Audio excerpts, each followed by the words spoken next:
for Jenny Taft. Good morning, Alex. Great to see you. What do you guys have on deck today? Good morning, Sarah. Well, coming up on Undisputed, will Aaron Rodgers and the Packers pull the upset on Sunday night? And is John Gruden already a failure with the Raiders? Plus, Greg Jennings and Tim Hardaway are in studio with us. Undisputed, coming up next. Sarah, back to you. All right. Records, but that's a great moment, man. I was one of the many people. I was on the radio when this got announced, and I probably doubted Nick Mullins loudly, repeatedly, and he made me look like a fool. And so it's one of the downsides doing the night show in addition to the morning shows. You get two chances to be wrong. I was very wrong about Nick Mullins yesterday right before the game started, so props to him making me look bad. Props to him. Brett Favre, too. They didn't necessarily run a spread offense down in Southern Miss when he was there. Reason why he wasn't that prospect. He also got injured. Brett Favre is close to the school down there. It was great to see. Also, Brett Favre called Troy Aikman in the broadcast booth at halftime. So, like, that's my guy. Yeah. Like, yes, put some respect on it. Twitter gave him some respect, got him verified on Twitter at halftime of the game also. And walking off the field when he was interviewed, he was choked up. Like, this was an amazing moment for him. It's a shame, like, the story today is Gruden, rather than the story being the guy that made Gruden look so bad. Yeah, I couldn't imagine in my first NFL game playing that type of role, especially playing quarterback on Thursday night. Like, man, I was so terrified my first NFL, man. I was just trying to, I think I played like 12 plays. I did score one touchdown, but it was fairly, Cunningham threw an amazing pass to me playing in St. Louis against the Cardinals. What he did is as good of a debut as you'll ever see. Oh, man, it was special. Happy for him. Unbelievable to hear about his preparation, too. Oh, my God, yes. Ready for the moment. Yes. Ready for the moment. That's a legendary story. The marquee matchup of the weekend, though, Aaron Rodgers heading to Foxborough to face Tom Brady. These two squaring off as starters for just the second time ever. Two of the best to ever play the position. Head coach Mike McCarthy didn't exactly undersell the matchup. Take a listen. To the best all time. I mean, I think you really appreciate not only what they do on the field from a quarterback position, but really their contributions to the game of football, and then on top of that, what they do as men outside of the game of football. But I mean, this is if you wanted to study how to play quarterback, then you need to watch that game Sunday night. Cece, what's the key to Aaron Rodgers and the Packers upsetting Tom Brady and the Patriots? Well, one thing is they have to keep kind of the same approach they had last week in L.A. They were very, very aggressive from a defensive standpoint, how they were going to attack the Rams. You have to have a ball control with Tom Brady. Now, we don't look at Tom Brady in New England like we look at Kansas City. We don't look at them like we look at the Saints. We don't look at them like we look at the Rams. But Tom Brady and them will put 34 on you in a heartbeat. All right, they're going to typically win the field position. They're typically going to win time possession. They're typically going to win the turnover battle, and that leads to lopsided wins and they have the most clutch quarterback in Tom Brady. Aaron Rodgers has to be able to get support from his running attack.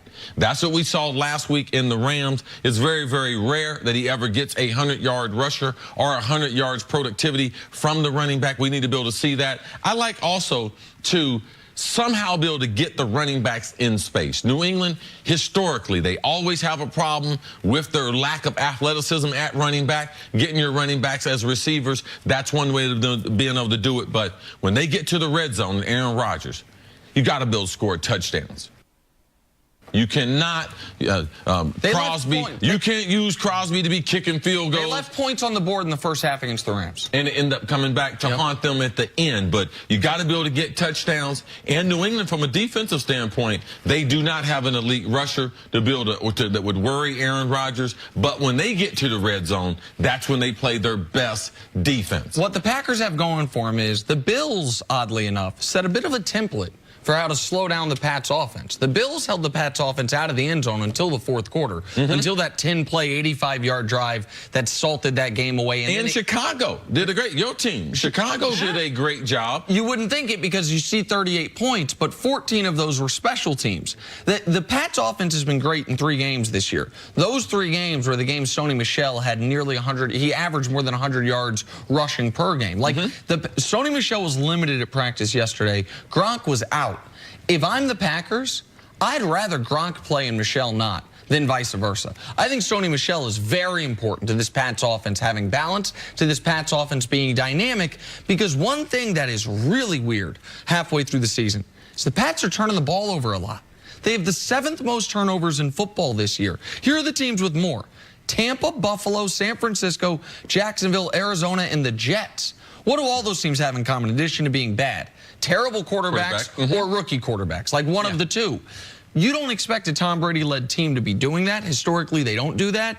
And so the Packers have to take advantage of turnover opportunities, and C's right. Rodgers has to get 7 versus 3 if they're going to pull off. What's their record at home, C, under Belichick in November and December? 58-14. Yeah, it's very hard to win there this time of year. What about for the Patriots? What's the approach for Bill Belichick as he's looking at an Aaron Rodgers-led team? And a very good question there, because when Belichick, when he gets in these types of matchups, when he has an explosive offense or a legendary quarterback, let's go back to the Peyton Manning days. That's when you start to see him start to gamble more. Early in the game, he will go for it on 4th down.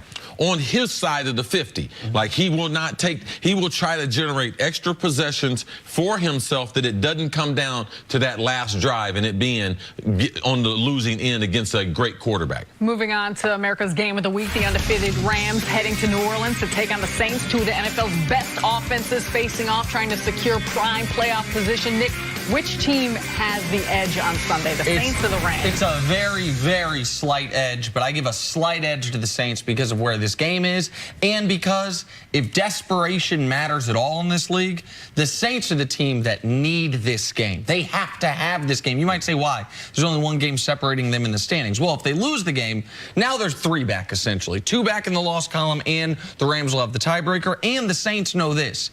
Man, they got to stack up wins, because at the end of the year, the final 3 games, Carolina, Pittsburgh, Carolina. Meanwhile, the Rams know we get San Francisco again. We get Arizona again. We already have a cushion. So I feel like the Saints at home in not a must-win game, but the most important non-divisional game left on their schedule, this game right here, I give them the slightest of edges. It's hard for me to say the Saints would have an edge in this one, even though they're playing at home. NFL, the home field, especially in a place like New Orleans, it typically does have. But when I'm the best, I mean, I don't care where we play at.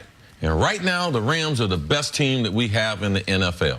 They have less negative. They have less warts than other teams. And I believe that even getting Dante Fowler is going to help solidify that defense more. When Ndamukong Suh, he's not playing 20 or 30 plays at defensive end, which he's been playing the last couple games because they did not have a pass rusher outside. You move him when Aaron Donald's having maybe the best season that we've seen a defensive tackle have in the last 30 years. He's right there with Warren Sapp. Yeah, so I just think that right there, if they can solidify their run defense, and if they can be better against the run, I believe that the Rams, because they're the best team in football, they have the advantage. Because here's the thing on the other side of the ball, because Todd Gurley's been the best non-quarterback in the league this year. He and Aaron Donald, actually, probably.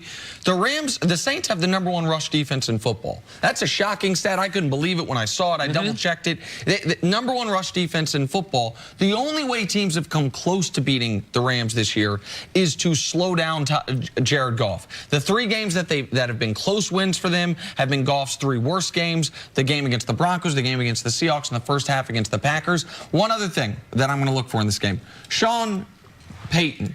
Hey, I know all coaches have an ego. You've told me a little about Sean Payton. He has even a healthier ego. He knows everyone's talking about McVay as the young mad scientist. Yeah. See what he has for him this week. That's it for us. We'll be back Monday morning at 6:30 Eastern.